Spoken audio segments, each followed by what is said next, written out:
നിങ്ങളുടെ എന്തെങ്കിലും കുടുംബത്തിലാണെങ്കിലോ ഇങ്ങനെ എന്തെങ്കിലും ഉണ്ടാവോ? അയാളെ തൂക്കിക്കൊല്ല, അത് ചെയ്യും ഇത് ചെയ്യും. ഇവിടെയാണെങ്കിലും അയാൾക്ക് 4 കൊല്ലം നന്നായി ഭക്ഷണം കൊടുത്തിട്ട് വിട്ടയച്ചിരിക്കണം. ഞങ്ങളുടെ കണ്ണീരിന് വിലയില്ല. അയാളുടെ സ്വഭാവം അങ്ങനെയാണ്. അയാൾ എന്തെങ്കിലും കള്ളം പറഞ്ഞ് അങ്ങനെ വിടുകയാണ്. ഞാൻ അങ്ങനെ ചെയ്യില്ലാന്ന് അങ്ങനെ എന്തൊക്കെയാണ് തോന്നുന്നുണ്ട് പോലീസിൽ വന്ന് പറഞ്ഞത്. അതും വിശ്വസിച്ചിട്ട് വിട്ടയച്ച എന്റെ അച്ഛനും അച്ഛമ്മയ്ക്കായിട്ട് പോയത്. ഇനി എനിക്ക് ആരാ ഉള്ളത്? എന്ത് മറുപടി പറയാനുണ്ടോ നിനക്കൊക്കെ? ഈ കുഞ്ഞിന്റെ കണ്ണീരിന് എന്ത് മറുപടി കൊടുക്കാനുണ്ട്? നിയമത്തെ അത്രയേറെ പേടിയായത് കൊണ്ടായിരിക്കുമല്ലോ വീണ്ടും ഇറങ്ങി 2 പേരെ കൊന്നത്.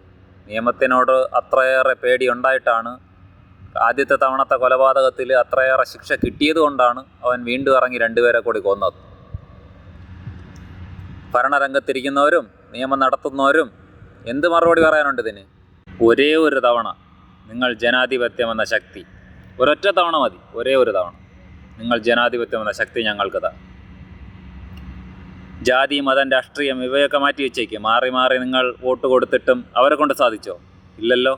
ഒരൊറ്റ തവണ ഈ വീണ കുഞ്ഞിൻ്റെ കണ്ണീരടക്കം കേരളത്തിലെ സാധാരണക്കാരായിട്ടുള്ള ജനങ്ങളുടെ കണ്ണിൽ നിന്ന് വന്ന കണ്ണീരിൻ്റെയൊക്കെ കണക്ക് ഞങ്ങൾ ചോദിക്കാം. നിങ്ങളുടെ അവകാശങ്ങൾ ഞങ്ങൾ നേടിയെടുത്ത് തരാം.